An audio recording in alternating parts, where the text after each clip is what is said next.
Basically आज हमने इसमें एडजमेंट सॉर्ट किया था क्योंकि जो हमारी बेल एप्लीकेशन फाइल हुई है उसका रिप्लाई अपोजिट पार्टी ने किया नहीं था। तो हमने जनाब को ऑनरेबल कोर्ट को रिक्वेस्ट करी है इसके अंदर कि भी फर्दर हम राज्यपाल भाई साहब से अंदर जाके मिलेंगे भी और मिलके उनकी भी इंस्ट्रक्शन लेंगे, क्योंकि कोर्ट एडमेंट थी कि उनके जो पुराने अंडरटेकिंग्स हो या जो पुराना जो कुछ भी हुआ है कोर्ट में अब तक उसमें उनको जो पेमेंट्स देनी है उसके बारे में उनका क्या कहना है, because we want that our case must be heard on the basis of merits. ये मेरिट्स पे बात हो और मेरिट्स के ऊपर ही हमने ये बेल एप्लीकेशन भी फाइल की है। तो इसका मंडे को रिप्लाई आएगा, देखते हैं मंडे को क्या रिप्लाई करते हैं। सर, जो पिछली अंडरटेकिंग है उसके हिसाब से कितना पैसा अभी राज्यपाल कोई रिटर्न में ऐसे कोई अंडरटेकिंग नहीं है। जो भाई साहब का भी जो मानना है उनका सिर्फ मानना ये है कि इस मूवी में उन्होंने इन्वेस्टमेंट करी थी, जो इन्वेस्टमेंट पर्पज से जो पैसे उन्होंने 5 करोड़ लगाए थे उन्होंने कभी इसको देने से मना नहीं किया है। अब जिस 5 करोड़ रुपए को उन्होंने लगाए थे उस 5 करोड़ के लिए आगे उनकी एक कंसेंट डिक्री हो गई।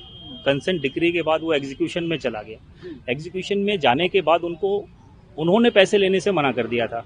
वो ऑर्डर शीट में भी आया हुआ है। इनके पास एक श्योरिटी उस टाइम आई थी पैसे देने के लिए, तो इन्होंने कहा कि नहीं हम पैसा नहीं लेना चाहते क्योंकि ये ऑलरेडी इतने साल से लिंगर ऑन हो रहा है मैटर, तो आप इनको इम्प्रिजन में भेज दें for the satisfaction of that decree. वो एग्जीक्यूशन पिटीशन में इनको 3 महीने की सजा हुई थी, आप सभी जानते हैं उनको।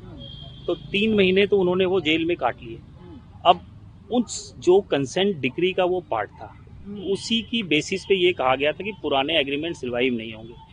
अब ये जो सजा हो रही है या ये जो केस चल रहा है ये उन पुराने एग्रीमेंट्स को लेकर के है जो 2012 के थे, क्योंकि वो पैरेलल प्रोसीडिंग चली रही थी। अब वही हमने कंटेंशन कोर्ट के सामने भी रखी थी इनिशियली। अब देखते हैं कोर्ट इसमें क्या मेरिट पे डिसाइड करती है। सर, बॉलीवुड से बहुत से लोगों ने ऐसा ट्वीट किया है कि उन्होंने अपनी तरफ से पूरी सहायता देने की कोशिश की है, चाहे सलमान खान हो, तमाम हस्तियों ने किया है। क्या ऐसा कुछ आपके पास फिगर है कि कितने लोगों ने पैसा दिया? हमें या पैसे के बारे में मैं अभी कुछ नहीं कह सकता हूँ, क्योंकि वो उनका एक पारिवारिक मामला है। वो लोग हेल्प कर रहे हैं, लोग सपोर्ट कर रहे हैं, लोग कम से कम ये जानना चाहते हैं कि सच क्या है। सिर्फ अंडरटेकिंग के बेसिस पे सजा किसी को नहीं होनी चाहिए, हमारा ये मानना है। इसलिए हमने कोर्ट से भी ऑनरेबल यही रिक्वेस्ट करी है कि अगर पैसों की बात है तो हम इंस्ट्रक्शन जाके जेल के अंदर ले लेंगे। आज हमने उनसे बात करने की कोशिश की राज्यपाल भाई साहब से, बिकॉज इज इन जेल, वो हम बात हो नहीं पाई वहाँ पे। तो पर्सनली हम उनसे जाके मिलेंगे कि कोर्ट का यही स्टैंड है कि पुराने अंडरटेकिंग की वजह से ये पेमेंट वगैरह का क्या करना है, या हम इसको दें। फिर अगर देते हैं वो पैसे तो मेरिट्स पे फिर बात हमारी होगी नहीं, क्योंकि वो फिर एक अंडरटेकिंग की बात आ जाएगी कि आपकी सेटलमेंट है। और ये फिर वो माया जाल जो पहले भी चला, सिर्फ 5 करोड़ रुपए वो 11 बन गए, अब तक तो हम 2.5 करोड़ रुपए दे चुके हैं।